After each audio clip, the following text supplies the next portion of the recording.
What's going on, everyone? It's your boy Savvy, and as you guys know, the beginning after the end is on a short hiatus. For the meanwhile, it's going to be coming back January 1st, 2021. So in the meantime, I'm going to be going over certain arcs that I really enjoyed in the light novel that is not past the point that we got in the webcomic. So the arc that I'm going to be diving deep is the Dire Tombs, which is the last dungeon that Art did while he was an adventurer.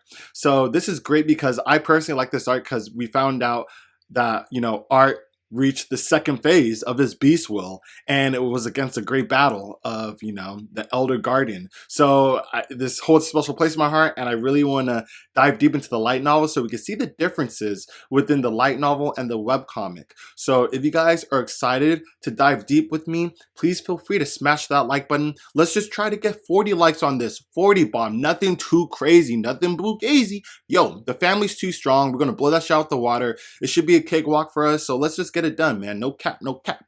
And remember also, I've been reacting to the beginning after the end since the first chapter. You guys might not know because this is a new channel. On all my previous channels, I didn't have all my reactions because of, YouTube terminating my channel. So if you guys want to see all my old reactions to the webcomic of the beginning after the end from chapter 1 to current, you can find it on Patreon.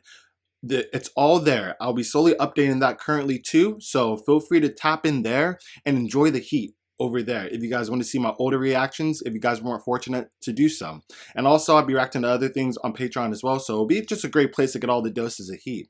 But with that all out the way, I really hope you guys enjoyed this content, and if you guys stopping by for the first time, please smash that sub button as well too, because it helps the channel grow and it brings more exposure to the series we all enjoy, which is the beginning after the end. So with that all out the way, let's get straight into this heat. 教えてやろうぜ、サスケ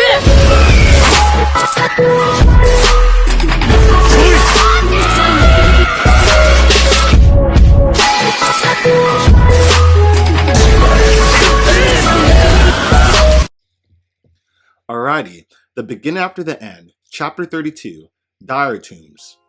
Stepping into the dungeon, I felt the temperature suddenly drop as we descended on a gradual slope. I stood adjacent to Brauld, who had his shield up and his sword drawn. Jasmine and I did some research on the Dire Tombs dungeon we're in now. It was a unique place, even amongst the mysterious dungeons. The beasts that had made their homes here had been described in the records as undead. I never heard of mana beasts that could come back to life. Because of this, one of the hardest aspects of clearing this dungeon seemed to be the endless amount of undead mana beasts. Digging deeper, some adventurers and mage guilds even speculated that inside the bottom of this dungeon might be a special artifact that was able to reanimate dead mana beasts, but no one has been able to prove it. That the area has been explored, it was different from conquering the dungeon, where the mana beasts inside have been defeated and the treasures looted. This dungeon had been cleared, or at least it was, until Brauld has discovered the hidden passage, but never defeated. We're approaching the first level of the dungeon. Stay on guard. The mana beasts here aren't strong, but there are a lot of them. Don't waste your time trying to collect the mana cores from the beast. They don't have one, Brauld declared, lowering his stance. I heard a faint muttering from Oliver, our healer, who was already beginning to complain about the lack of rewards from this dungeon. While the goal of defeating a dungeon was usually to loot the accumulated treasures high-level mana beasts had amassed through their lives, most of the profit usually came from collecting the beast cores on the way down. In most cases, even if parties couldn't defeat or even clear a dungeon, they were able to usually come out with a hefty sum from just the beast cores, which could be sold for a high price depending on their level. One of the reasons the dungeon had been unpopular and why our party was the only one inside the dungeon was because the mana beasts here had no cores. This meant a big chunk of revenue from trying to clear the dungeon would be gone. Suddenly, a steady growl filled the dungeon hall. Narrowing my eyes, I focused on the source of the sound. We had just reached the end of the descending passage, and into the underground cave, no larger than 50 meters in diameter. Looking around, the whole cave was glowing in a dim blue color above us. The cave was covered in stagnant threadiness with sharp, gleaming tips. Out of the spaces between the cave, few dozen mana beasts that looked like large bats, except with 4 limbs replacing what normally would have been wings. The hollow body of the bat-like mana beast had their ribs fully visible, and inside it, where the beast core should have been, was a cracked rock. I guess it was true. Bat runners. They're not strong, but they attack in groups. Minimize the use of our mana is going to be the key inside this dungeon. Get ready! Brawl roared over the growling of the bat runners, all of whom were positioned to pounce. Their patches of fur standing on end and their teeth bared. Form and torment the foes around. Fire Cyclone! I heard a yell from behind me, and I realized it was Lucas who casted the spell. Suddenly, 4 twists of fire swirled to life around us, filling the cavern with a wave of heat. As the fury cyclone spread out, sharp yelps and pain whimpers echoed from the mana beast. Many of the bat runners had been engulfed by the fire tornadoes and were charred to ashes. The ones that were fortunate enough to escape the tornadoes had fled, trying to circle around and attack us.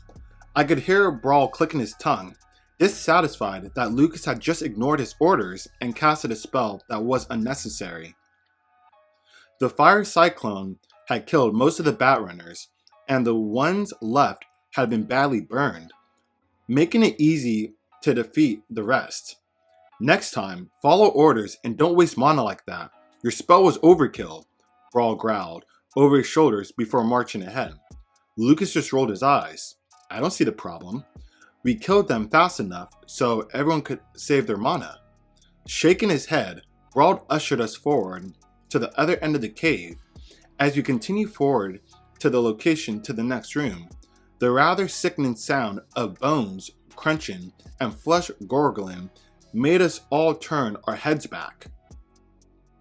To my surprise and disgust, the bat runners that had just been killed began to reanimate, their bodies snapping into place as the ones that had been burned just seemed to rise up from their ashes.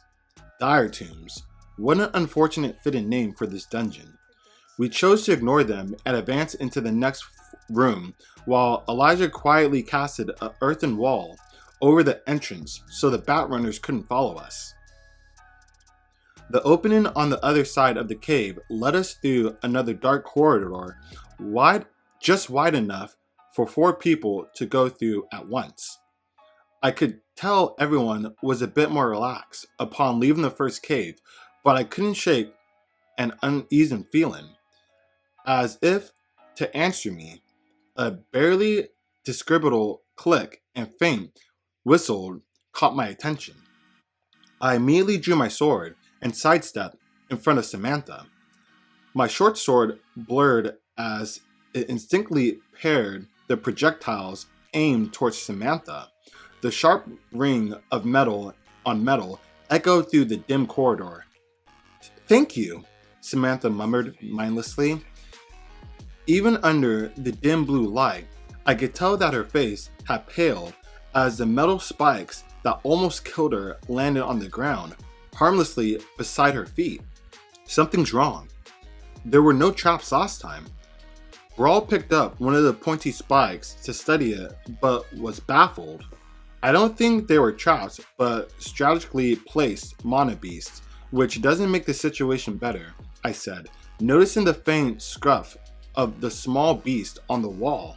"Stay alert, everyone," Brawl said, kicking the spikes to the side.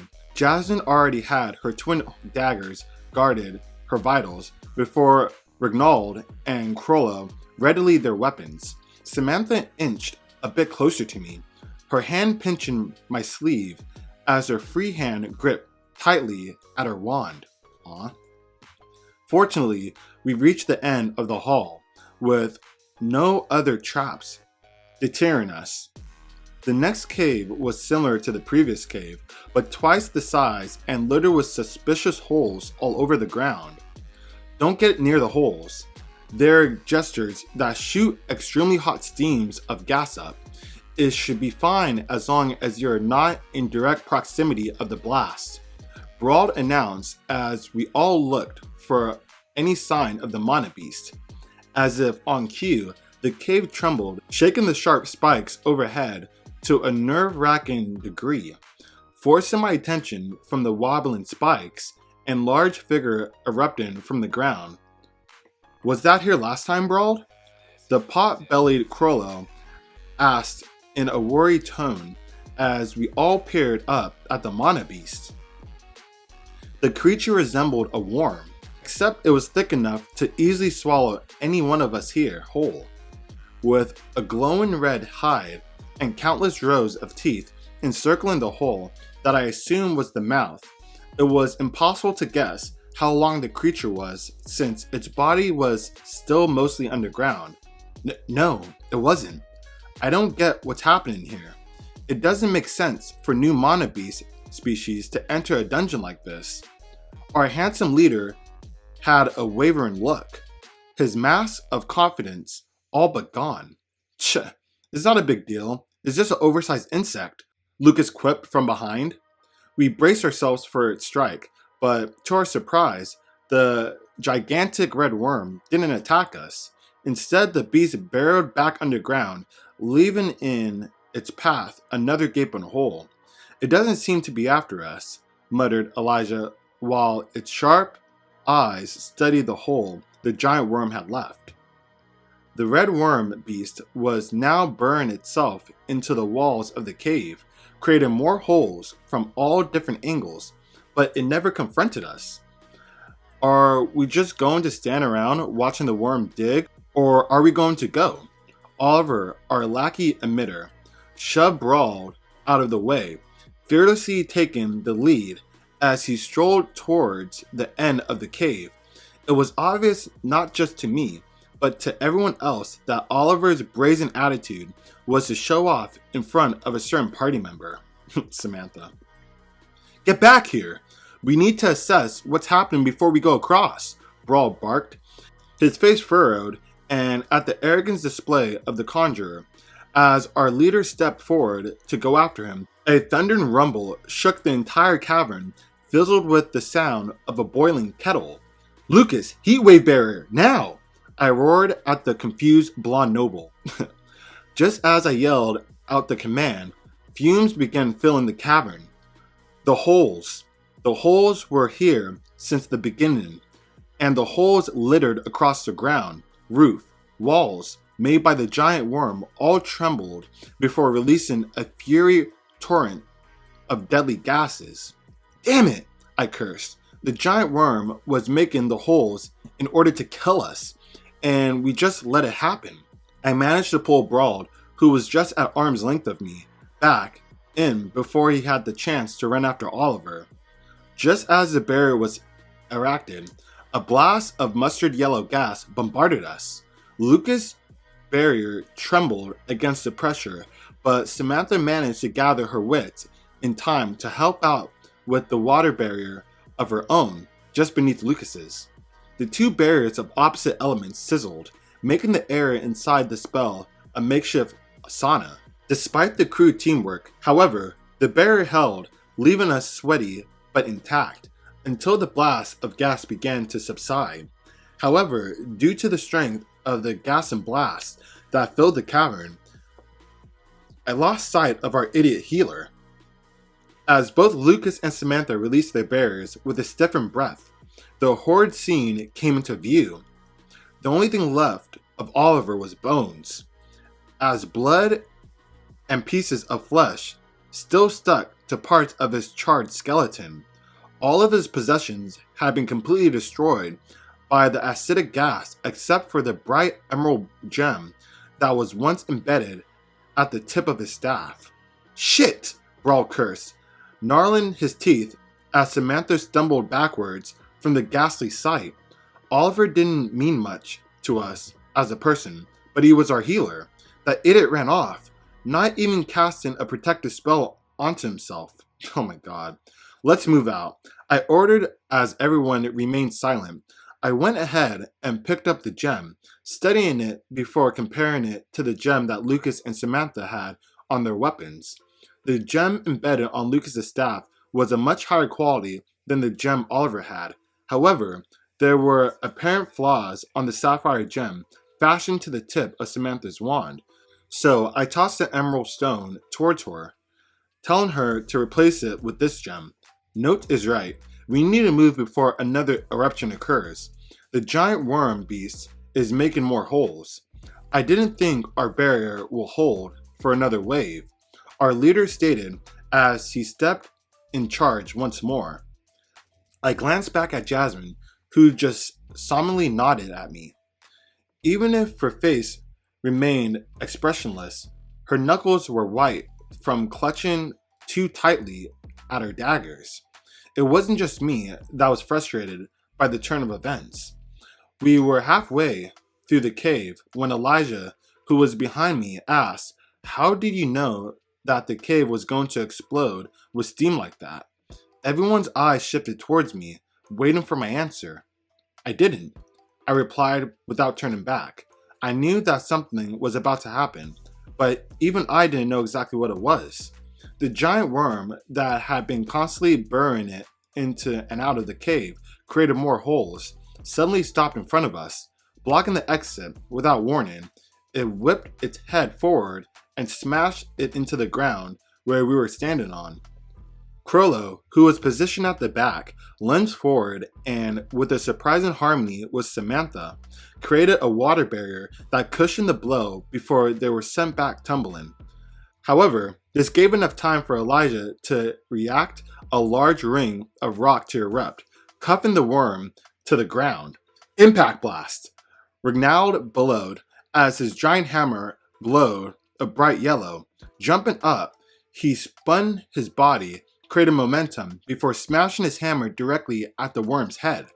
With the deafening explosion, the worm's whole body shook at Regnald's mana-infused attack, sending a shockwave to the beast's body, creating a ripple on its red hide. However, the attack did little but destroyed the earthen binding that Elijah had conjured, freeing the giant worm. The giant mana beast flailed its body, knocking away Regnald and Brawl, who was also nearby. I managed to pull Elijah out of harm's way before charging at the mana beast myself. The giant worm shriveled, then unleashed a shower of acid spits at me. I drowned out the panicked yells of my comrades, telling me to run away. As I advanced towards the worm, I dipped and weaved my body, sidestepped the deadly globs of yellow saliva that landed inches from my body. Once I was close enough, I drew my short sword, willing flames to surround the blade, and I activated mana rotation. Sear, I muttered underneath my breath. The flames that surrounded my blade whistled away, leaving the metal glowing a fury red. I swung my red blade at the incoming glob, scattering it away with the flat of my blade. The beast's acid spit scattered. Some of it burned through my clothes, but leaving me otherwise unharmed. Making one last lunge, I tore through the underside of the worm, wielding the wound of my blade burns through the flesh. The worm let out a shrill screech as it began flailing wildly. Jasmine followed up and jumped over me as she stabbed her 2 daggers into the smoldering gashes that I had just created. With another shrill, the giant worm escaped back into the hole it had emerged from. The oversized worm wasn't even strong. Lucas just shook his head, disappointed, when all of a sudden we heard another rumble. I was afraid of this. The worm wasn't trying to kill us. It was trying to delay us in time for another eruption from the holes. The familiar howl of the boiling kettle once again resurfaced throughout the cavern. I whipped my head to Lucas, but just from a single glance, I knew he couldn't react his barrier in time as he stared blankly at the walls. Muttering the incantation, I leapt towards the blonde brat. Phoenix Cape! A surge of dark red fire surrounded my body, protecting me and Lucas against the deadly gas. I looked back in relief to see that Jasmine had erected a swirling aura of wind around her that dispersed the torrent of acid steam. As the howl of gas quieted and the room cleared, my team started to come back in view, one by one. Kroll came into view first. He had managed to protect Elijah under the gigantic shield augmented with water. Both of them had red sores on their bodies and some of their faces, but they were relatively uninjured. Brawl appeared on the ground. His right arm clutched his other arm that I couldn't quite see. Upon closer look, I couldn't help but curse out loud. It seemed that Brawl only augmented his shield in the flames instead of his whole body to protect Samantha, because his sword arm was obliterated from the elbow down. Renaud looked a bit worried than Crollo and Elijah, but Brawl was by far in the worst shape. Our leader's sword was on the ground, and his stump of an arm had been burned black at the end. "Let's go!" Brawl yelled through gritting his teeth. He slung the shield on his back and picked up the sword with his remaining hand. We immediately made a break for the exit to arrive into another dim hallway, much wider than the last one. Everyone remained silent as we tried to gather our breaths. Samantha had ripped out a part of her robe and was fashioning a bandage for what was left of Brawl's right arm. Crollo slumped against his shield, and Renaud and Jasmine sat upright against the rock walls. Looking around, everyone's face had sunken. We weren't even halfway through the dungeon, but had already incurred such damages, with our healer dead and our leader critically injured. This is why I said to stay alert, Lucas. If you had stayed focused and reacted in time to set up the barrier, we wouldn't be in this state. I wouldn't be in this state. Brawl lashed out viciously, but with good reason. His career as a venturer was probably gone after this. He would most likely be demoted from his class once the guild found out about his crippling injury. "Don't blame me. It was your fault you couldn't protect yourself in time," he spat back, standing up. "Are you fucking kidding me? Know how to save your ass. You didn't do shit and you're saying it's my fault?" Brawl snarled, picking up his sword. "Enough," I roared, instilling mana into my voice. The large corridor echoed with my voice, as both Brawl and Lucas immediately snapped their mouths shut in surprise. "There are a couple of choices we need to make. Renaud's body is a bit burnt. I don't think it's that bad, but Brawl, you need to make the choice of whether you want to continue or not.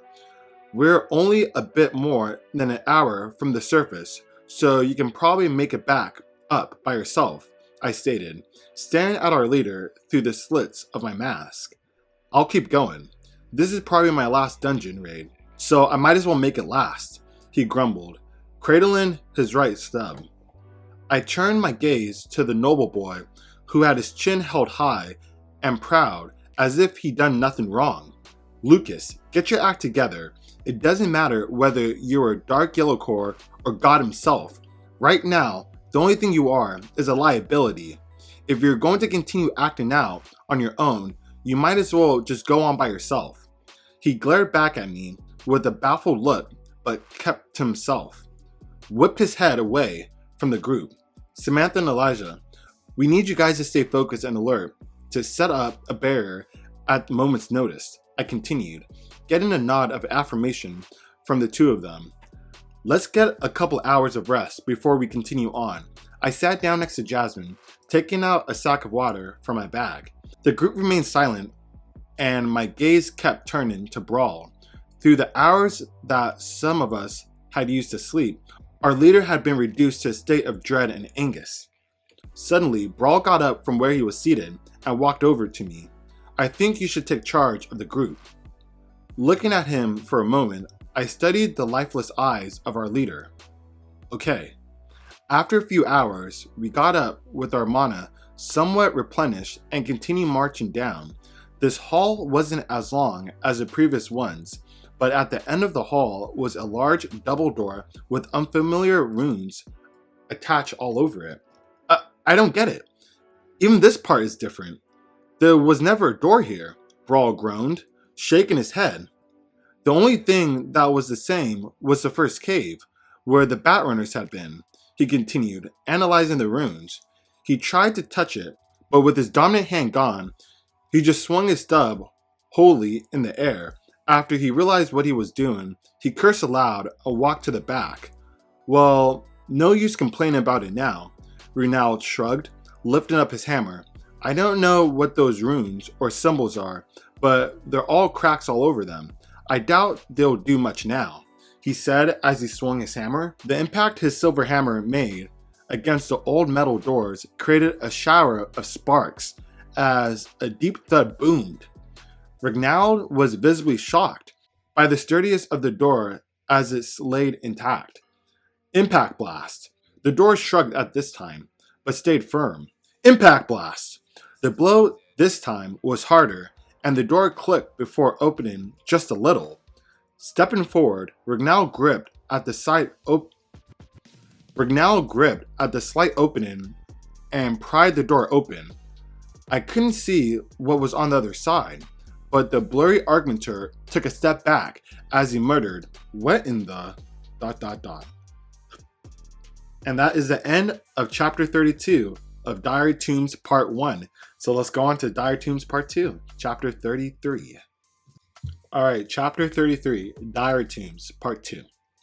On the other side of the large doors was a beautiful meadow that stretched out far beyond my view. As we all peered agap at the brightly lit field of grass that glittered like polished emeralds, for a moment, the fact that we were underground seemed like a dream. Let me guess, this field wasn't here last time either, Now muttered as his eyes swayed, glued to the enraptured scenery in front of him. Brawl let out a sharp breath as he continued to stare at the field. No, nothing of the sort. After muttering something inscrutable, Renald let out a sigh of resignation and stepped through the door. The rest of us just exchanged hesitant glances before following after the hammered-wheeling argumenter. Stepping into the meadow, I studied the large area. I almost thought that we had stepped through some teleportation gate out of the dire tombs until I looked up to see the rows of spikes high up on the ceiling. The deposits of calcium that littered the ceiling of this cave glowed brightly, to the point where I had to squint to make out any detail. What I found was suspicious, though, was the very fact that a space like this could exist underground. There was no pillars visible, and the area stretched for at least a few hundred meters in all directions. With such an extreme open field with no support holding it up, I was surprised that this place had been buried in rocks. Wow, it's so pretty, Samantha gasped, her head constantly turning to take in the view. Tall trees and brushes of shrubs dotted the field. Even I couldn't help wanting to just lay down and relax here, but ever since we walked through the door, the hairs on my body have been standing on end, as if my body wanted to stay alert. Everyone's guard seemed to be down except Jasmine and Elijah, whose eyes kept darting around as if searching for anything suspicious. Something's off. Keep your guards up, everyone. I remained vigilant with my short sword out and my left hand on the grip of Dawn's bald, which was still sheathed. Are you sure? I don't hear anything, let alone see much besides the grass and trees, Kroll asked dubiously. I could tell he was a bit doubtful, but he followed my advice and raised his shield. I continued examining our surroundings to see what was making me feel so tense. The light that radiated from the spikes glowed much brighter than the ones from the previous caves. There was also a thin veil of haze laid over the meadow, but that was it. There was literally nothing besides the plants and this mist. What am I missing? However, Soon enough, the mist around us began to gradually grow more dense, eventually thick enough so that I could only make out the shapes of everyone around me. Suddenly, a deep thud broke through the silence, hovering around the mist. "Clara? Is that you? How are you alive?" I whipped my head to the direction of the voice in time to see Krollo had dropped his gigantic shield and was holding his arms out, reaching desperately at something in the distance. "I knew you couldn't be dead. Clara, stay there. I'm coming to get you." Krollo bolted off, leaving his shield behind him. "Damn it, Krollo, stop. It's dangerous," I cursed, trying to warn him, but his figure faded out of sight within the ever-glowing layer of fog. All of a sudden, something grabbed a hold of my arm, jerking me. I think the mist is an illusion. I heard Jasmine's voice right next to me, but even with how close she was, it was becoming hard to make out details inside the haze. I thought so too. I clicked my tongue in frustration. "Everyone, stay together. The mist is playing tricks on your senses. Samantha, barrier." Eventually, they were able to gather, using the sounds of my voice as their direction. Huddling together, we discussed our plan for clearing through the cavern inside a spare of water. "Who's Clara?" Samantha asked, confusion evident on her face. Ragnell shook his head. It's Kroll's fiancée, but it's impossible for her to be alive. I saw her get killed in a dungeon with my own 2 eyes. We even cremated and buried her ashes together." It was obvious that Renaud and Braud were both shaken up. The 3 had partied before numerous times, so the name Clara wasn't news to them. And hearing Krollo go after his dead fiancée wasn't exactly the best news either. "What the hell is going on?" Lucas cursed under his breath. His knuckles were white from how he was gripping his staff, and it looked like he was doing all he could to keep his wits together. "Jasmine, do you have a spell that can create a wind strong enough to clear the mist around us?" I turned my head to my partner, hoping she could give me some good news. We didn't have any wind attribute conjurers here besides her. She answered, lowering her gaze. "Not strong enough to clear all of it away, but I can make a path." We gave her space inside the barrier of water as she began preparing her spell. Soft gushes of glowed greenish hues began swirling around together, gathering around her hands. Her straight black hair lashed wildly around, and the swirls of wind circled her arms, glowing larger. While an Augmenter's biggest disadvantage compared to their counterparts was the limited range of their spells. After a certain level, Augmenters were able to store and exert enough mana to use ranged techniques. Of course, the power of efficiency at this stage would be vastly inferior to the conjurer of the same level, but even the fact that she had strong enough control over her mana to do this showed talent. The mist around us grew thicker, limiting our field of vision to about a meter away from us. The once peaceful field of grass now immensely an ominous pressure, almost as if the mist wanted to swallow us alive. "Clear my enemies from my path with an ever-raging howl," Jasmine chanted, struggling to keep the frenzied wind in tow. "Storm's gale." The condensed whirlwinds swirling around Jasmine's arms collided as she clasped her hands together. The impact of the 2 tornadoes expanded and burst forward, shredding the mist into a clear path in front of us. However, the once excited looks on everyone's faces turned pale at the sight before us. The tornado revealed a path, but also uncovered something else. Tentacles of vines and branches were quickly making their way towards us. Enough of this. Lucas pushed Jasmine aside and swung his tall staff at the wave of vines advancing towards us and muttered a spell. "Crescent Ember," he shouted, lashing his staff. The bright flames that glowed on the tip of his staff expanded, shooting a large blade of fire.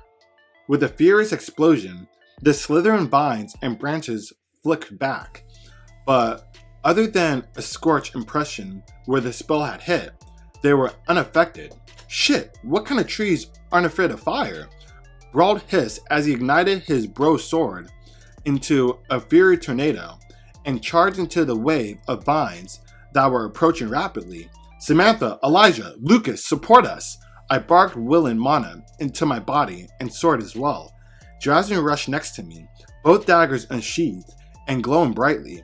The spell she had used to clear the path has drained a lot of her mana, but it didn't do much as the mist had already filled the path the tornado spell had created.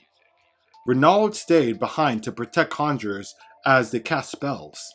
Brawl let out an unintelligible battle roar as he continued mindlessly hacking away at the endless waves of vines that seemed to manifest out of nowhere. The vines, however, were regenerating faster than Brawl was cutting them, as the one-armed adventurer was getting buried deeper and deeper inside the torrent of vines. "Fool!" I cursed under my breath. Whether he had just gone reckless or he wanted to die here in battle, I couldn't help but doubt that he was an AA class adventurer. Augmenting my sword and fire as well, I made my way to our one-armed companion, hoping I would make it in time to support him before he got himself killed. Concentrating on the fire dancing wildly around my sword, I condensed the augmentation as just a thin layer of bright red enveloped my sword. Searing edge, I lashed my molten hot weapon at the vines continuously shooting themselves at me. A pile of dismembered branches began forming around me. I kept tabs on Jasmine to make sure she was okay, but she seemed to be fine on her own. Her body spun furiously like a cyclone of blades, mincing any vines that came in her direction. Brawl was having a harder time as more and more gashes began oozing fresh blood on his face and body. Spread and burn, liquid blaze. Lucas finished his spell first as he unleashed a spray of red liquid from his staff, while Regaud continued blocking the incoming vines that target our conjurers. The three of us jumped back to stay out of the way of the spell. I had to hand it to the noble brat for still thinking straight despite the situation. The spell, Liquid Fire, wasn't as powerful as the actual fire spells, but it spread quickly and, if not dosed, would eventually engulf everything in its way. The spell landed on the torrent of vines, but before the liquid fire was even able to spread, the mist around us gathered towards the spot where the spell hit the vine. With a loud hiss, the spell was dosed by the moisture of the mist. I could see Lucas's face pale and sweat rolled down his neck. From the state he was in, it was safe to assume that this spell had exhausted all of his mana. Crater! Elijah held out his staff as he finished the spell.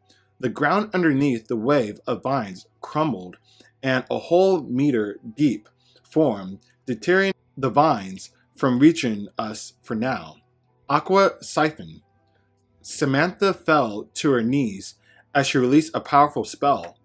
Aqua Siphon was a frightening spell that stuck the surrounding area into water.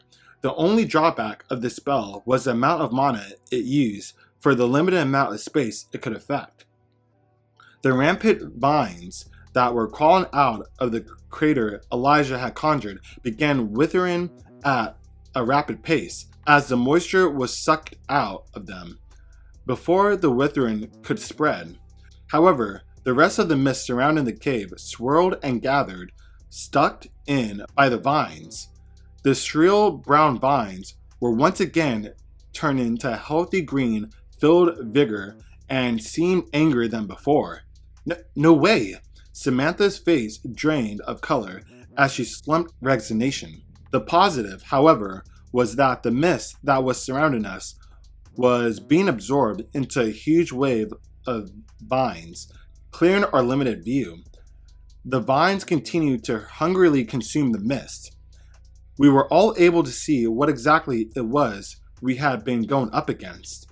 Standing more than 20 meters tall, high above our heads was a colossal mana beast with a humanoid structure that oddly resembled a centaur.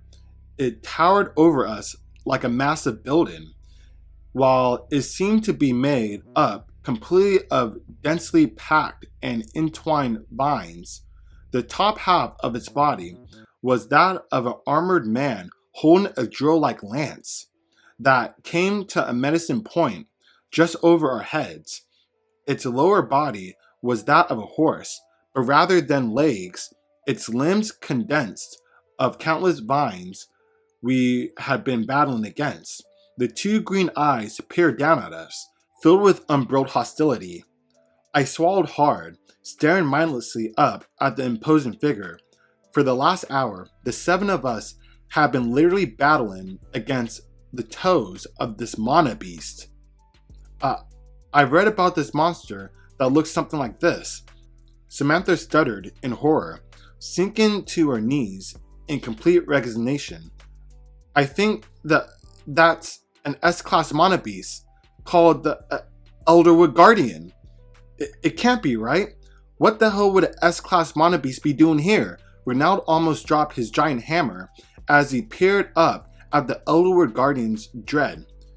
And with good reason too. An S-class mana beast meant that it was on par with the SS-class adventurer, or at least 10 S-class adventurers. Crazy. Isn't that Crollo?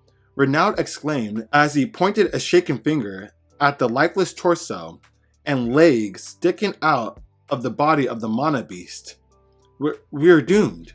Brauld had a crazed expression on his face as he began laughing madly at the giant mana beast. He had already lost an arm and he was worn out from the fighting. This was probably the last straw for the veteran adventurer. We have to run. Jasmine yanked my hand, gesturing me to go back into the direction of the door we came from. What about them? I called out, my eyes glued to the Elder Guardian. She remained silent, tugging harder for me to move. I knew that rationally, it made the most sense to get away from here as fast as possible. Hell, I wasn't even close to any of them, and I certainly wasn't chummy with Lucas, but it wouldn't be right to betray their trust in me as their leader. Suddenly, the ELDERWOOD Guardian thrusted his giant drill lance at us, creating a gaze of wind just from its movement. Earthen shield. Elijah conjured a flat wall of earth from the ground, angling slightly so the force of the drill would be pared away from us. 1,000 explosions resound from the impact as the beast's lance shattered the thick earthen slab. Picking up his hammer, Renaud charged forward, seizing the opportunity that Elijah had created. His giant warhammer glowed a bright yellow as he roared out in a desperate resolve. Go back to the damn hole you crawled out of, you oversized tree! Impact barrage! The giant hammer began vibrating fiercely in his hands as he unleashed his attack down to the ELDERWOOD Guardian's lance. It felt like a warship just had fired a massive storm of cannons as the whole cavern shook. The sheer force of Renaud's spell had reduced the beast's weapon to shreds. Just as he was about to land on the ground, the broken vines that made up the lance whirled like tentacles and surrounded him. Gah! Help! No! The tendrils that had once formed the giant lance swirled around to molt back into its original shape, eating up Renaud in the process. The gruesome sound of bones snapping resounded from within the weapon as the tentacles continued to intertwine, slithering around each other like pythons to complete the shape of the lance. Samantha, who had been preparing a spell for our leave, lunged forward and heaved what little food she had consumed since coming down here as the sound of Renaud's body being ground filled the cavern. Damn it! The lance had formed back into its original shape, with the addition of Renaud's body and the weapon inside it. Looking up, I could see that the ELDERWOOD Guardian didn't have a mouth, but just from the look into his eyes, I felt like it was gloating, refreshed by the fact that it had caught one more insect that had been bugging him. I grabbed Samantha, who had been petrified from the shock, and lifted her up on my shoulders. Jasmine, grab Brauld and let's run. Lucas, Elijah, you have to try to block the incoming attacks. until we can make it out of here. Jasmine picked up the one-armed adventurer who was still laughing psychotically, and we looked back to see the Elderwood garden was looking directly at us. We need to move! I barked, hurrying everyone. However, just as I wheeled Mana into my body, a blast of fire hit me square in the chest, sending me flying back as Samantha stumbled off to the side, while my body, enforced with Mana and from the assimilation of Sylvia's dragon will, prevented me from sustaining serious damage. My breath had been knocked out from the almost point-blank spell casted by Lucas, the only one possibly capable of this. Furious and baffled by the sudden betrayal, I had to practically peel my eyes away from the blonde brat that was already running away to look for Jasmine. She had been knocked back much further from the spell and was unconscious, but she didn't seem to be dead. "What the hell are you doing?" Elijah cried out the first time, pointing his staff at Lucas, who was already almost at the entrance of the cave. "You think I'll risk my life to help all of you escape? Be honored that you'll be the veiled heroes that stalled the beast long enough for me to escape. I'll tell everyone all about your courageous deeds," he scoffed, turning back just to shoot me an arrogant smirk before conjuring a smokescreen. Another deafening crash reverberated as the ground split around us from the force of the Elderwood garden stabbing its lance where Lucas had just been. The smokescreen subsided, but Lucas was already gone, closing the door behind him. "That spineless ass!" Elijah cursed, holding his glasses in place as the cavern continued to tremble from the force of the beast's attack. The endless vines that made up the Mana beast's limbs managed to climb out of the crater left from Elijah's spell and approached us. Suddenly, the Elderwood garden let out a baffled roar, gripping my body with a fear incapable to any of the other Mana beasts that I had faced before. Its green eyes turned a menacing red, and the tentacles that made up its body had turned gray and disassembled to form a tsunami of vines, destroying everything in its path as it made its way towards us. "Ha ha ha ha ha!" Brawl's maniacal laugh faded as a wave of vines consumed his body. Elijah's usual tense expression was nowhere to be found as his face slackened, turning several shades lighter, while Jasmine was still unconscious from taking Lucas's spell directly. The fact that she was still knocked out meant that Lucas managed to hit her before she had the chance to reforce herself with the mana. I started calculating the options I had left. Even if I was to use the first phase of my beast will, I wouldn't last long enough to save everyone and carry them out. I bit my lip, frustrated that I allowed myself to fall in such a crappy situation. I had no choice but to use it. I didn't know how severe the recoil of using it would be, but I had no choice but to try. Taking a deep breath, I closed my eyes, searching deep within my mana core for the source of Sylvia's slumbering power.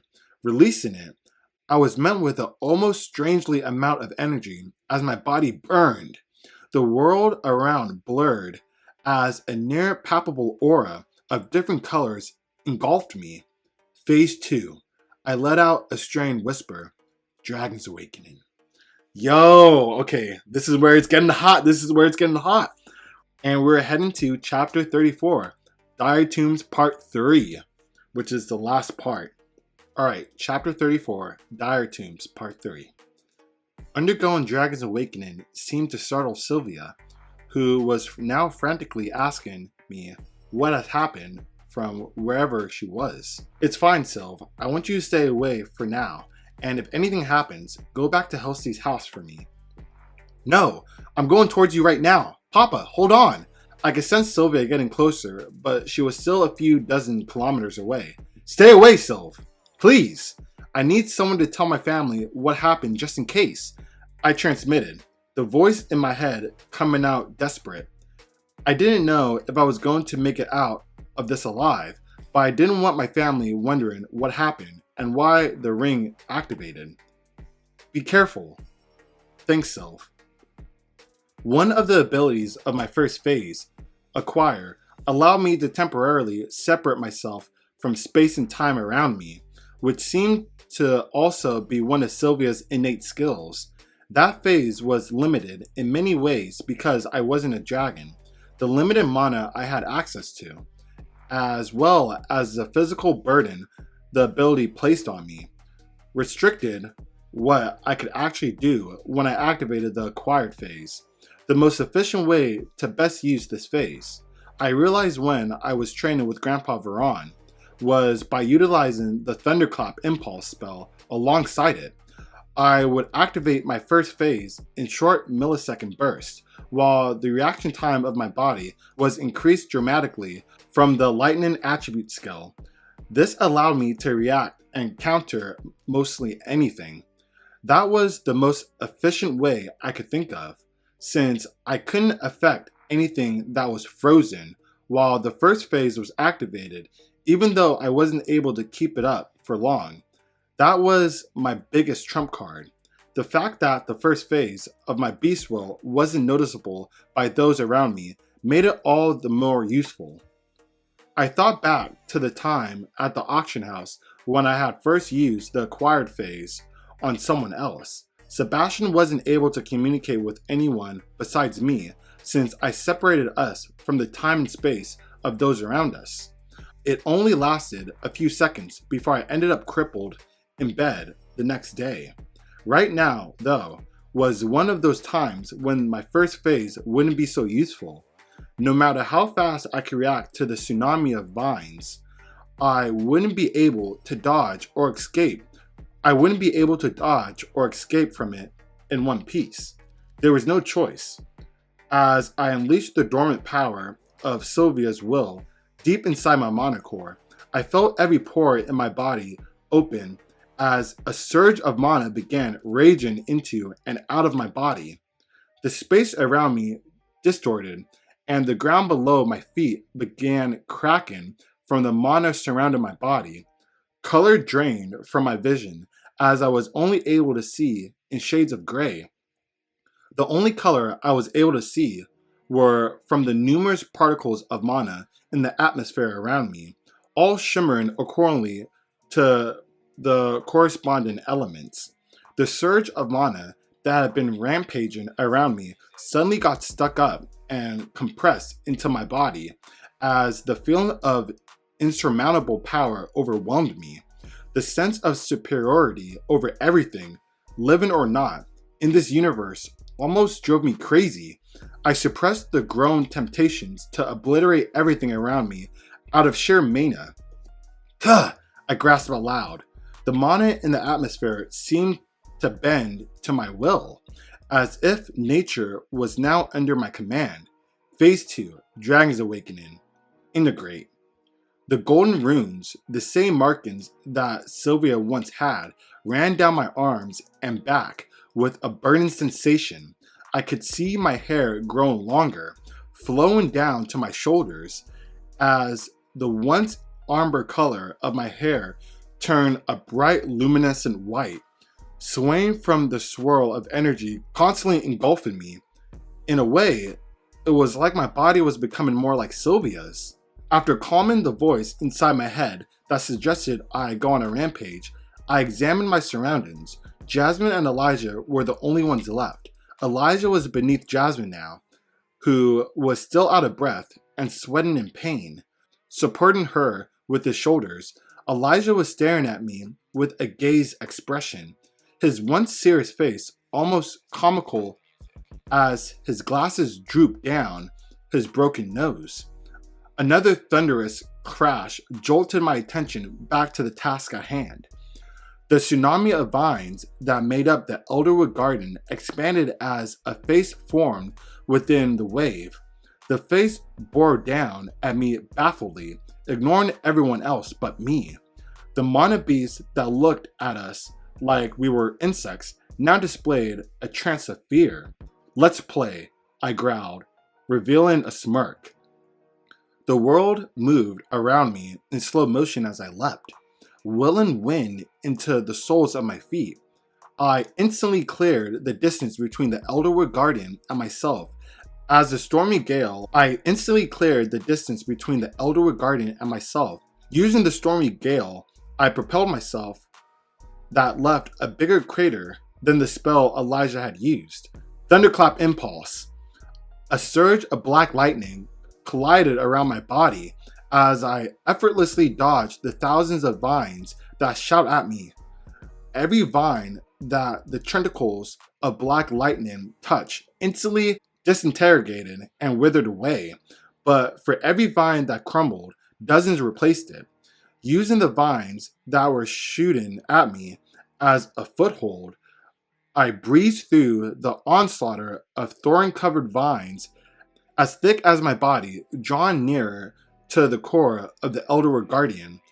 I could already feel the recoil from using the second phase as my body began trembling and I held back the need to vomit blood. It was time to end this. White fire, I muttered. My hands ignited and became engulfed in a blazing white flame that seemed to freeze the moisture in the air around it. This was the most powerful offensive skill that I had in my arsenal, but one that was almost the hardest to control.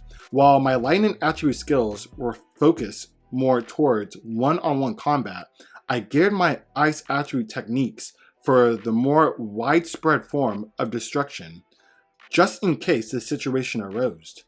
The white fire ablazed in my hands grew larger as I absorbed the now visible specks of water attribute monoparticles into my body. Using the last of my strength, I released my final skill, Absolute Zero. The Elderwood Guardian, who was in the form of a giant wave of entangled vines, rapidly became encasted in ice as the very atoms that made up the Mana Beast froze in place where the white fire had spread, exploding forth the black lightning around me. Deadly coils of dark electricity traced through the frozen tsunami of vines and instantly shattered it, leaving only the beast's monocore. The second phase wore off as I heaved out a mouthful of blood. As my body began plummeting down, I couldn't help but admire the beauty of the shimmering fragments of ice that once held up the legendary S-Class Mana Beast. It had the surreal effect that one would only see in a dream. As my consciousness faded, the last thing I heard was the distant echo of Sylph's cry in my head. As soon as I woke up, I immediately wished I could be unconscious again. An intense wave of searing pain spread all over my body, leaving me helpless, immobilized, as a stream of tears rolled down my cheeks. I vomited both blood and the remaining of the little food I had eaten since arriving at the dungeon. Every muscle, every pore, every fiber of my body felt like it was getting sawed slowly by a golden blade. Without even the strength to utter a cry of pain, I just cursed miserably in my head. "You're awake!" a voice called out from behind me. Focusing all my will into staying awake, I ignored the voice. After a moment of hollow silence, I managed to utter a few sounds. "Glove. My glove." I practically coughed out, turning my head to the side as I wouldn't choke on my own blood. "What about your glove?" I could see Elijah's face now as he removed the glove my parents had given me from my hand. "But break one of the crystals on the glove and give me." I almost passed out from the pain again, but before I did, Elijah managed to understand and follow my stuttered instructions. A pleasant surge of soothing light engulfed my body, and the once unbearing pain subsided enough so I could calm down a little. I tried to get up, but my body once again refused to listen. Lying motionless on my back, I assessed the situation now, since my cognitive abilities were no longer completely focused on enduring the pain. Around me, it was dark and cramped, with the only source of light coming from a small fire in the middle of our small group. "Where's Jasmine?" I croaked, struggling to turn my neck as I searched for her. As another wave of pain clenched at my insides, I was reminded of the time when I was 4 and had fallen off the cliff. Good freaking times. Elijah pointed at the other end of the small shed we were huddled in. "She's over there." Just barely lifting my head, I was able to spot Jasmine lying against the far wall. Her face was wrinkled in pain as beads of sweat littered above her brows. She was hit a lot harder by Lucas's spell, and her body wasn't fortified with mana. I had a medical kit on me, so I treated the external burns on her belly, but I think the burn had caused some internal damage. Elijah looked warily at Jasmine, straining his glasses. Turning my head back, I could see that the boy wasn't in great shape. His usual trim black hair was now a bird's nest, as cut and trailed of dry blood covered his face and body.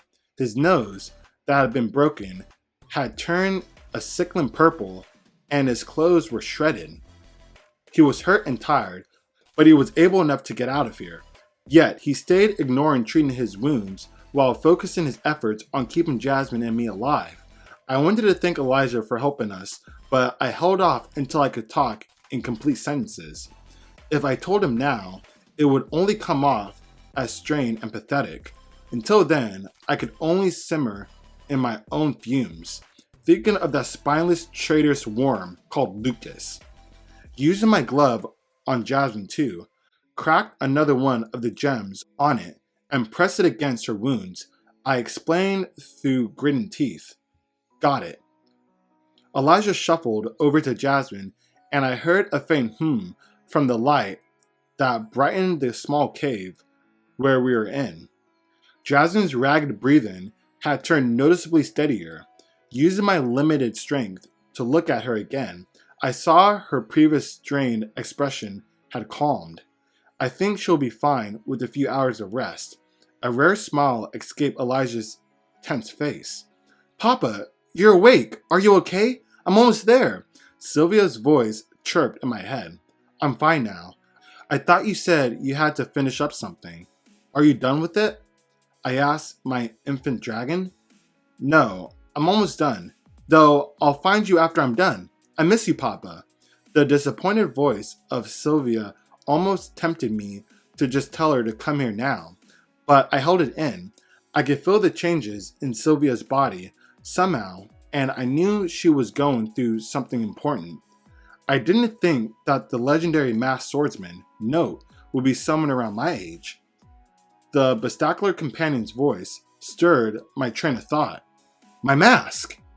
My voice turned a little frantic as I noticed for the first time that my mask was bare.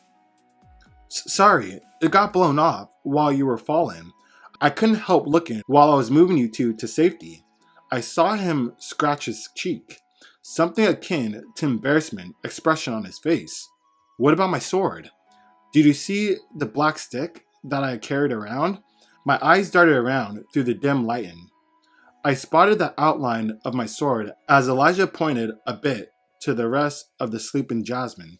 "Yeah, it's besides Jasmine. I didn't know if it was valuable or not, but I kept it just in case." I just let out a deep breath. A rather heavy weight lifted from my chest. "Thank you for everything. For saving Jasmine and me and retrieving my sword when you could have easily escaped by yourself. Thank you." "Ha ha ha. If I left you in that half-dead state, that would have put me in the same level as that ass, Lucas. Then wouldn't it?" As he shot me a grin. "Hee hee, not nearly." I let out a pained laugh. Elijah inched closer, sitting down next to me now. "Why did you stay anyway? I saw Jasmine pull you to escape. I felt like you two could have escaped at that time." I couldn't help but pause at his question. "A king never betrays the people who he trusts." I winked, which made him scoff, and I hesitated. "I promised someone very important to become a better person and to cherish the people around me." "You sound like an old man. We're pretty young. I wonder what kind of life you had until now to have to make a promise like that to someone. Elijah's tense face was a lot more relaxed now, his one stone face full of life. I sometimes wonder myself, ha ha ha, how long have I been out for anyway? I changed the subject. It's hard to tell, but definitely more than a day. Jasmine woke up a few times in between, but just barely enough so I could feed her. He answered, leaning back on the wall. I wiggled myself up painfully to sit against the wall as well. Elijah helped me, while I noticed that the wall was made of metal. This doesn't seem to be naturally made. Where are we? I felt the cold surface of the wall, tracing it back to the ground. I conjured it. I think the Elderwood Guardian's body was supporting this whole level of the cave we were in. After you defeated it, the ceiling crumbled, and once you landed on the ground, I built a small shelter to keep the rocks from burying us alive. He let out a sigh. Until now, he hadn't given away a single trace that he was deviant, and a rather particular one at that. Instead of being surprised, though, my mind somehow felt at ease. Ever since I had met him, something had felt weird, like we had held some sort of connection somehow. I guess him being a deviant was the reason why. I thought only dwarves were able to manipulate metal, and even then, I was taught that they could only manipulate existent metal, not create and conjure it. So much for keeping secrets, eh? Elijah chuckled, sinking further down, a tired look on his face. Tell me about it, I scoffed with a grin, holding in the pain as my body protested at even the slightest movements. Alright, but you have to tell me what the heck you did back there as well. Your hair turned white, and your eyes, they were glowing purple. There were these glowing symbols that appeared on your body too. I didn't know that my eyes had turned purple, but merely nodded in agreement and let him continue. I'm from the Darth Kingdom, but I'm not really sure where I originally came from. The elders that took care of me since I was little always avoided the subject of my parents, so I never got a clear answer. The only memories of my childhood came in painful flashes that feel like they've been locked away somewhere. About a year ago, when I had awakened, I created such a big implosion that my whole room just vanished. After getting trained for a little while, I found out that I was abnormally better in earth attribute spells than any other elements, like to the point where I wouldn't be able to cast anything but the most elementary spells in water, fire, or earth. Even now, Elijah stared blankly at the palms of his hands. Since I had awakened, my monocore had been condensed all on its own at a rapid pace. I don't even need to meditate for some reason. The elder that took care of me sent me to the kingdom of Span as a representative and told me to make a name for myself and get along with humans. But honestly, I don't know why I'm doing this. After I broke into the dark orange stage, I had this weird feeling surging up in my body, and before I knew it, a field of metal spikes conjured around me. I happened to be alone when it occurred, so thankfully I didn't kill anyone. But ever since then, I've been pretty careful and scared. Scared of what I am and scared of what I can do. I was excited at first about how strong I could be, but even now, I can barely control my powers. You know, I thought maybe I was a half dwarf at some point, but I just don't know what I am anymore. I stared at Elijah, noticing that his eyes were trembling as he quickly squeezed them into a fist to control himself. I just lay back silently. I wasn't going to pretend like I understood him, and anything I said now would just be empty words for comfort. Sometimes I get this feeling like what I can do right now isn't even the limit. I know it may sound weird, but I get this itch that there's something more to me deep inside, and that once I can control that power, I'll know what I really am. I'm sorry, This ended up being a therapy session for me. didn't it? And like that, the boy that tried so hard to keep a stern, cold facade turned out to be fragile on the inside. I grinned my teeth as I willed my broken body to sit upright to face Elijah. Peering into the boy's eyes, I saw a trace of desperation, but also gentleness, and a firm pride in himself that reassured my decision. Years of being a king, representing my country, meeting all kinds of people, I got the hang of being able to see the type of person someone was, and my impression of Elijah was that he could be someone I could trust. I'm a quad elemental argumenter with 2 deviants, ice and lightning. I stated in an even tone. Before he had the chance to even react to the landmine I just set off, I continued. I'm also a beast tamer. What you saw back there was me releasing my beast will. The hand that Elijah had been leaning on slipped, and his head crashed against the cold hard steel. Holy! Ouch! He got back up, rubbing his head. I thought I was a freak, but I guess you win. Wait, how old are you? He asked. I turned 11 a couple months ago. No way! I'll be 12 in a few months. I don't know my exact birthday, but the elders just made my birthday the day he found me, January 10th. You know my name is Elijah, but I don't know yours. What's your name? He stuck out his hand as a sign of friendship. Gasping his hand, I responded with a pained smile. Arthur Lewin, but just call me Art. For the next several hours, we exchanged stories. Elijah's childhood wasn't that eventful before his awakening. He stayed with the elder since the dwarf children weren't too fond of messing with humans. Because of that, Elijah had spent most of his time reading various books. Listening to him talk and just hearing about his life, I could understand why he was a lot more mature for someone his age. He only talked with adults, mostly the elders that took care of him, and just living in a society where almost everyone would rather not have anything to do with you made him grow up a lot faster than he should have. I broke the last gem of the glove to relieve the pain again when Jasmine woke up. As soon as her eyes opened and she saw that I was awake, she shot up and pulled me into a firm and tight hug. I was about to say something when I felt drops of tears fall on my neck. What the hell? I could endure a few seconds of pain. I'm sorry I couldn't protect you, was all she could manage to say as she held back her sobs. It's okay, Jasmine. I was the one being stubborn. I'm sorry I dragged you into this mess with me. I patted her back. Had she always been this small? Knowing her since I was a child, I had always assumed she was bigger than I was, but in her arms, now, was a frail woman. After she had regained her composure, I shakingly stood up to my feet, placing a hand on Jasmine and Elijah's shoulders. Let's go home, guys.